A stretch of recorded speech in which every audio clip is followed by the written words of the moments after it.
Sun astro TV நேயர்களே, உங்களை வணங்குகிறேன், வாழ்த்துகிறேன். நம்முடைய சேனலில் பார்த்தீங்கன்னா ஜோதிடம் குறித்த தகவல்கள். இந்த ஜோதிடம் குறித்த தகவல்களை பேசுகின்ற போது அது சாமானியனில் தொடங்கி சக்கரவர்த்திகள் வரையில் அவர்களுடைய ராசி நட்சத்திரங்களை வைத்து லக்னத்தை வைத்து தான் நம்ம பேசிக்கிட்டு இருக்கோம். இப்போ கோச்சார பலன்கள் ஒன்று இருக்குங்க.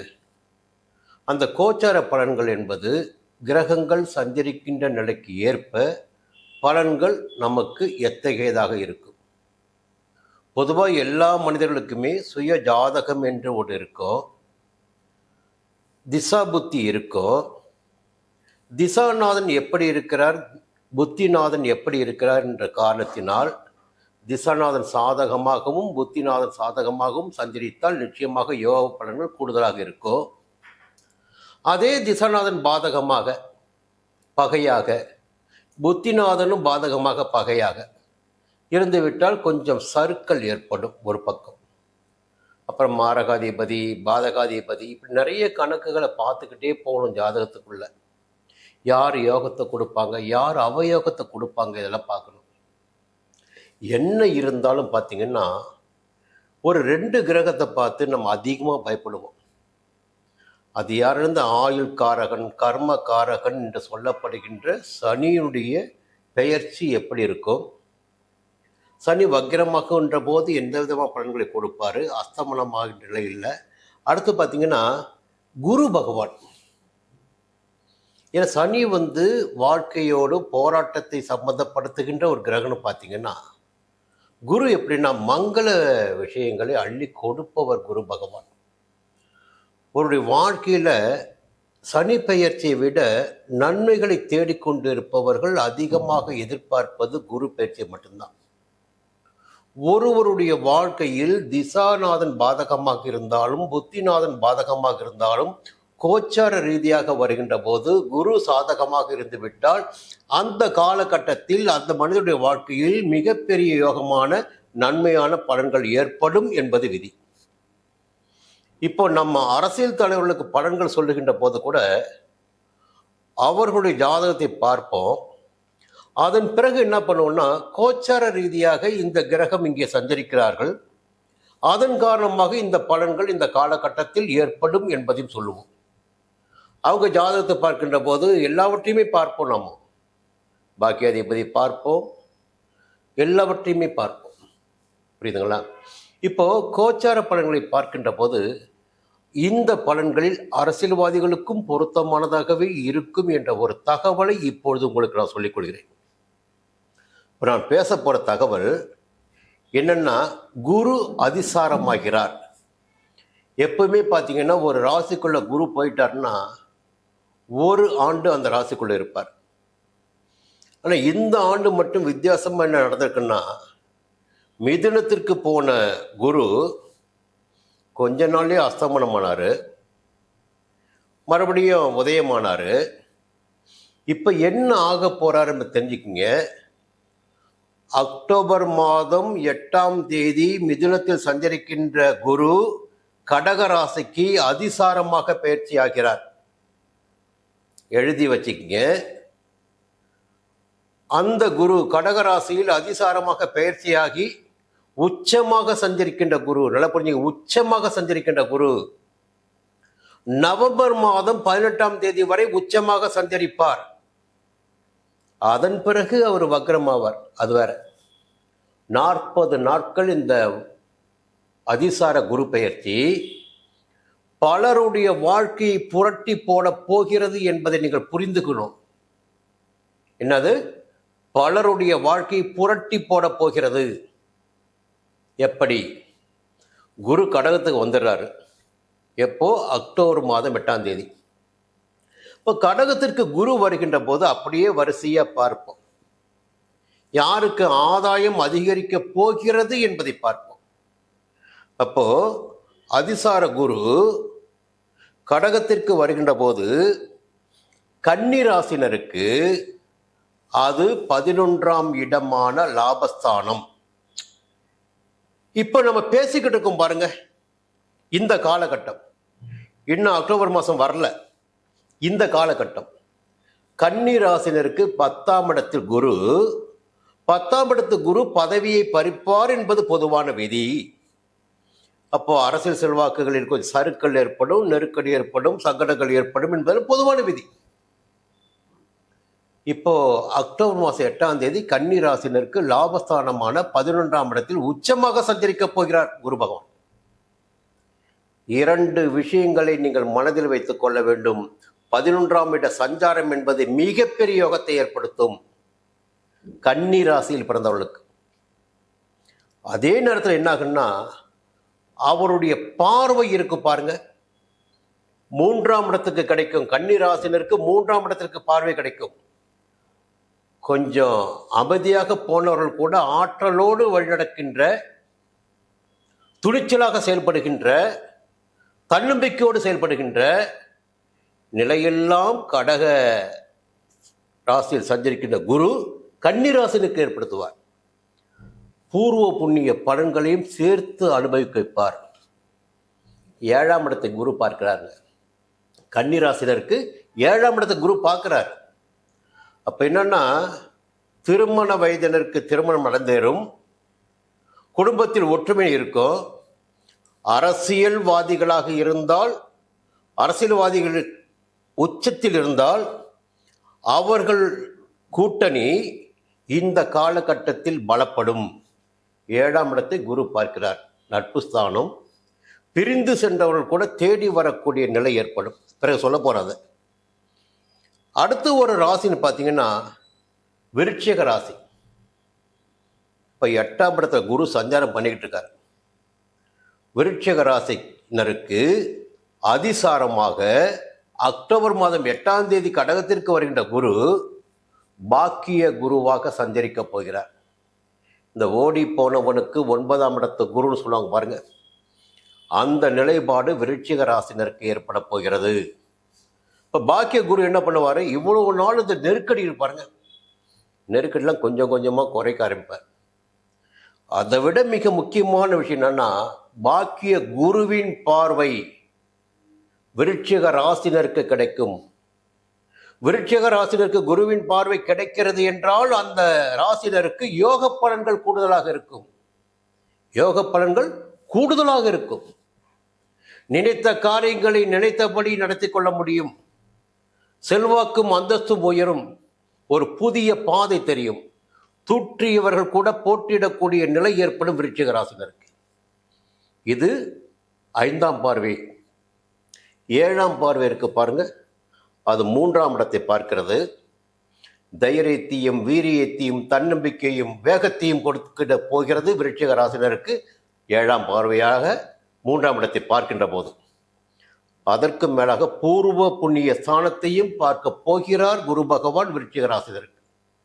பொதுவாக பூர்வ புண்ணிய ஸ்தானத்தை குரு பார்ப்பது என்பது மிகப்பெரிய யோகம்.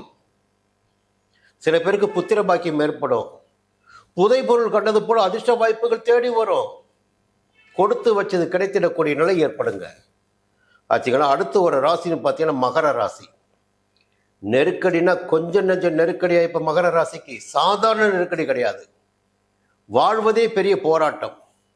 இப்போ மகர ராசினுக்கு பார்த்தீங்கன்னா அக்டோபர் மாதம் 8ஆம் தேதியே அதிசாரமாக 7ஆம் இடத்துக்கு வந்துடார் குரு. சப்தமஸ்தானத்தில் சஞ்சரிக்க போகிறார். சப்தமமாக ராசியை பார்க்க போகிறார் மகர ராசினர். அப்போ என்ன ஆகும், இவ்வளவு நாள் அப்படியே பட்டு போன மரமாக இருந்த ஒரு வாழ்க்கை ஒரு பசுமை நிறைந்த துளிர்த்த மரமாக மாறும். பச்சை பசல் மாறும். எல்லா சுபிட்சங்களும் கிடைக்க ஆரம்பிக்கும்.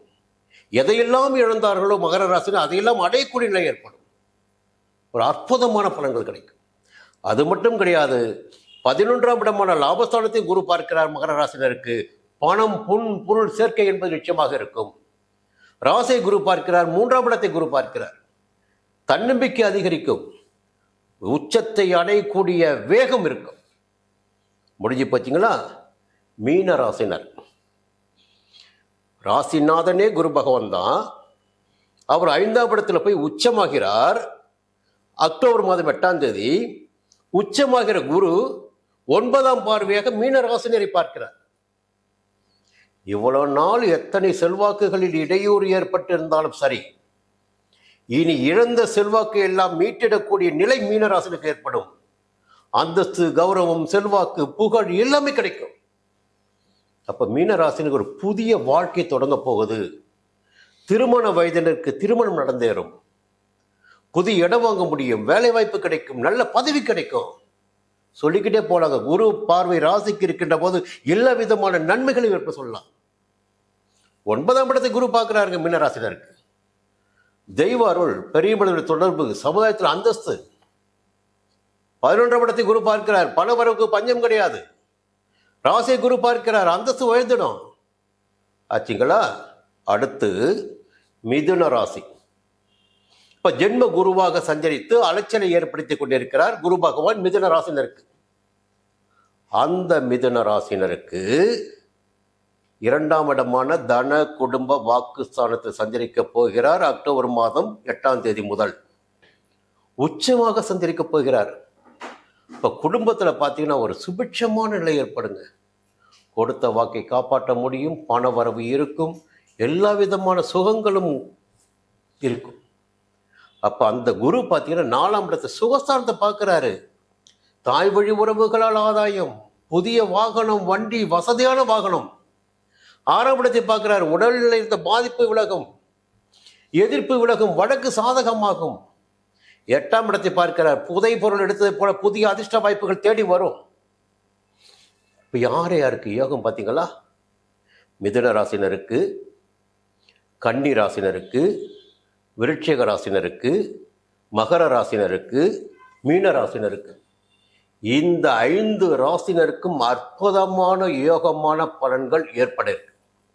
சரி, கொஞ்சம் யாருக்கு பாதிப்பு? பொதுவாக பார்த்தீங்கன்னா சிம்ம ராசினருக்கு இப்ப 11ஆம் இடத்தில் குரு இருக்காருங்க.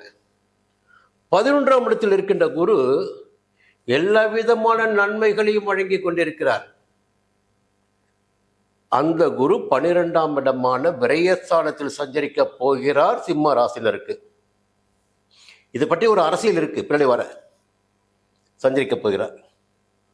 அந்த சஞ்சார நிலை என்பது உடல்நிலையில் பாதிப்பை ஏற்படுத்தலாம், செல்வாக்கில் சரிவை ஏற்படுத்தலாம், விரைய செலவுகளை ஏற்படுத்தலாம். ஒவ்வொருவருக்கும் ஒவ்வொரு விதமான பலன்கள் ஏற்படும்.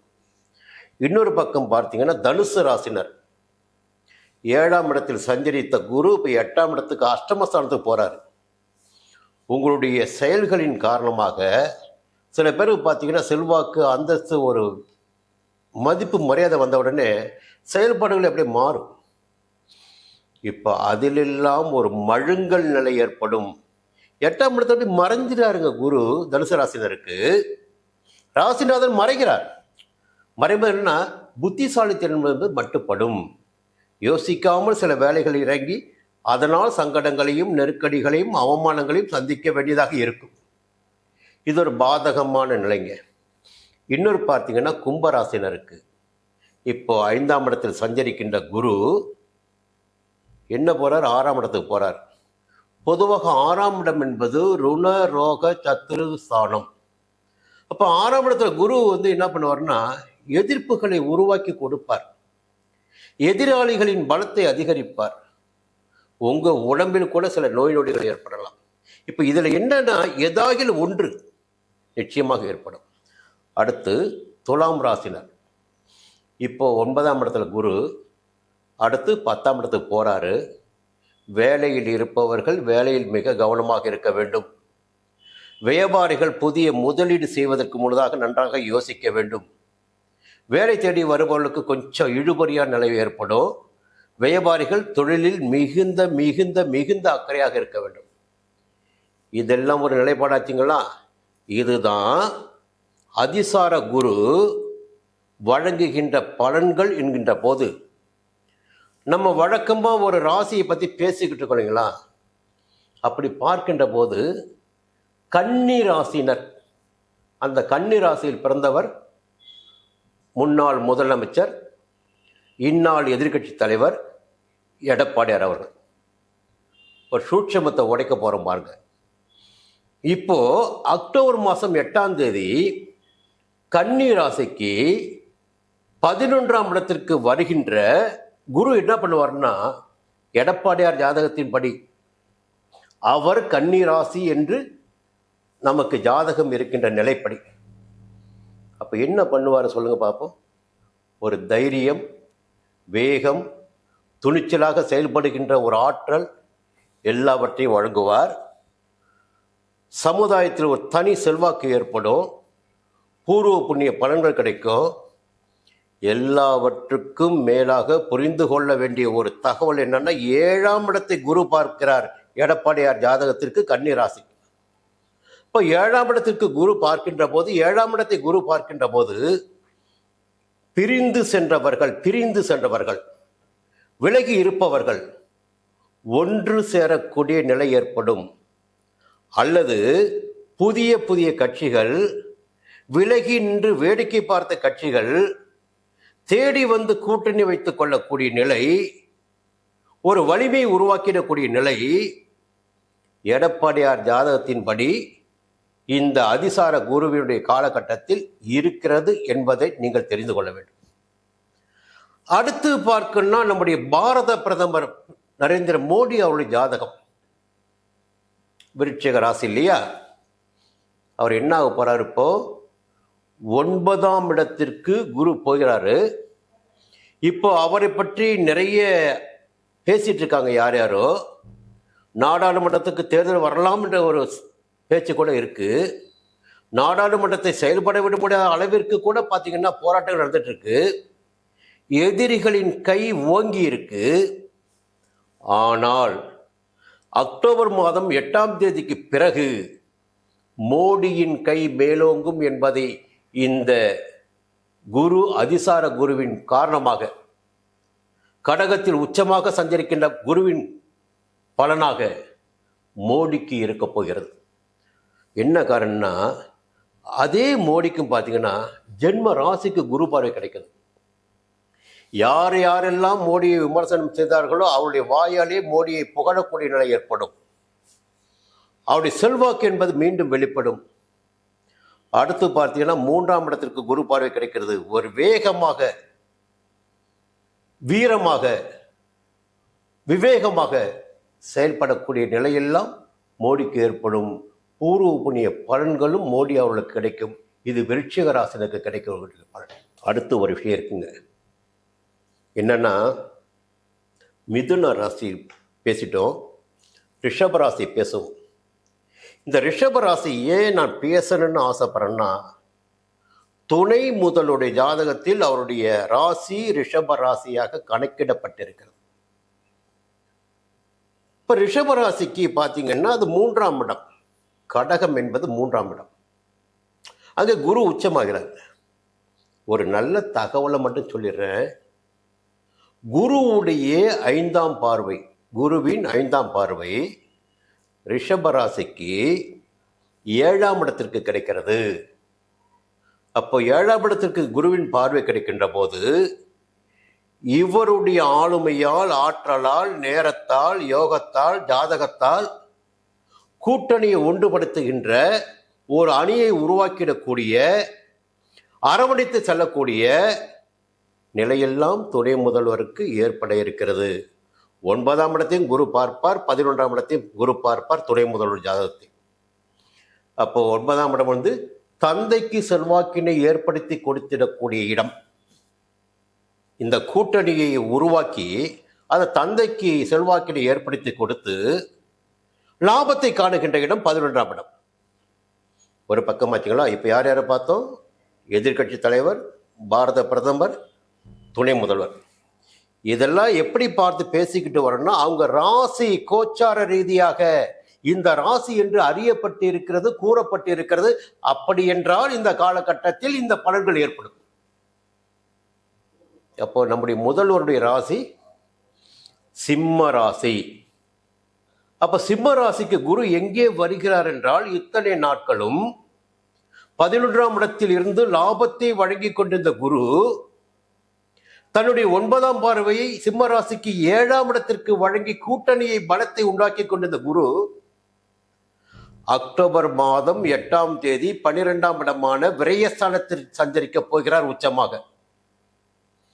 இப்ப இது நாள் வரையில் இருந்த ஒரு ஒற்றுமை உணர்வு கொஞ்சம் மாற்றம் காண ஆரம்பிக்கும்.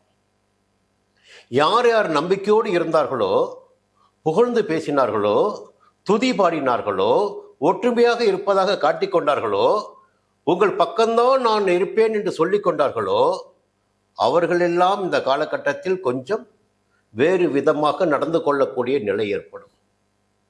அதை புரிஞ்சுக்கணும். என்னன்னா, 7ஆம் இடத்திற்கு குருவின் பார்வை இப்பொழுது இருக்கிறது. அக்டோபர் மாதம் 8ஆம் தேதிக்கு பிறகு இல்லை. இப்போ 7ஆம் இடத்திற்கு குருவினுடைய பார்வை இல்லை என்கின்ற நிலையில் என்ன ஆகுன்னா, அந்த கூட்டணி இருக்கு பாருங்க, அது கொஞ்சம் சலசலப்பு ஏற்படுத்தும். அதை புரிஞ்சுக்கணும். அடுத்து பார்த்தீங்கன்னா 12ஆம் இடம் விரயஸ்தானம், ஏதோ விரயம் செய்யக்கூடிய நிலை ஏற்படும். அப்போ போராட்டங்கள், பிரச்சனைகள், தேவையற்ற சச்சரவுகள், ஒரு முட்டல் மோதல் போக்கு, இவையெல்லாம் ஏற்படக்கூடிய நிலை முதல்வரின் ஜாதகத்தில் குரு பகவான் கடகராசிக்கு உச்சமாக சஞ்சரிக்கின்ற போது ஏற்படும். அதிசாரமாக சஞ்சரிக்கின்ற போது ஏற்படும். இவை கோச்சார ரீதியாக கிடைத்திடக்கூடிய பலன். சுய ஜாதகம் இருக்கிறது, அதை பற்றி பேசியிருக்கிறோம். திசா புத்தி இருக்கிறது. அதே நேரத்தில் ஒவ்வொரு கிரகமும், குறிப்பாக 2 கிரகங்கள், இன்னும் குறிப்பாக சொல்லப்போனால் 4 கிரகங்கள். பொதுவாக சிம்ம ராசினுக்கு பின்னா ஜென்ம ராசிக்குள்ள கேது இருக்காரு. 7ஆம் இடத்துல ராகு இருக்காரு. அந்த 7ஆம் இடத்துல ராகு இருந்தாலும் ராகுவினால் எந்த விதமான பாதகமான பலன்களையும் ஏற்பட முடியாத அளவிற்கு குரு பார்வை தடுத்து கொண்டிருக்கிறது. குரு பார்வை 7ஆம் இடத்தை விட்டு நகர்ந்து செல்லுகின்ற போது ராகு அங்கே வேகம் எடுப்பார். ஜென்ம ராசிக்குள் இருக்கின்ற கேது வேகம் எடுப்பார். அப்போ கூட்டணியில் நிச்சயமாக சலசலப்பை ஏற்படுத்துவார். அதே நேரத்தில் நல்ல நிலைன்னா இவருடைய தனையனால், அவருடைய ராசியினால் இவர் செய்ய வேண்டிய வேலைகளை, செய்து வந்த வேலைகளை அவர் முன்னெடுத்து செய்யக்கூடிய நிலையினை, கூட்டணி கட்டுக்கோப்பாக கொண்டு செல்லக்கூடிய நிலையினை அவர் ஏற்படுத்துவார். தந்தைக்கு பெருமையை ஏற்படுத்தி கொடுப்பார், லாபத்தை உண்டாக்கி கொடுப்பார். இப்போ 4 ராசினரை, அரசியல்வாதிகளுடைய ராசினருக்கு குரு, அதிசார குரு என்ன செய்வார் பேசியிருக்கோம். அடுத்தடுத்த பதிவுகளில் ஒவ்வொரு கிரகங்களை பற்றியும் பேச போகிறோம். அப்போது இவர்களும் இந்த ஜாதகங்களும் நம்மோடு இணைந்தவைதான். அவர்களுக்கு கிடைத்திருக்கக்கூடிய பலன்களையும் பேச போகிறோம். அதுவரையில் உங்களிடம் விடைபெறுகிறேன். நன்றி, வணக்கம்.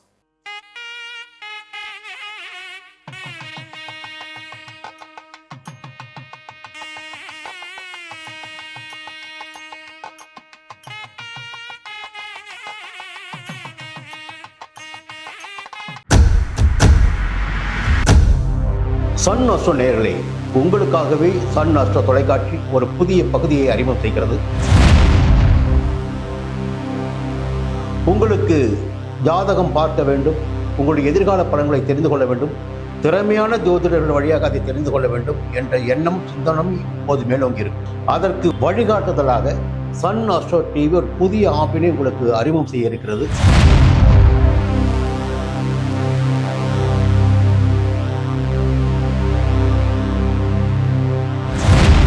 நேரடியாக நீங்கள் தொடர்பு கொண்டு உங்களுடைய சந்தேகங்களை கேட்கலாம், ஜாதக பலன்களை அறியலாம், எதிர்காலத்தை துல்லியமாக தெரிந்து கொள்ளலாம்.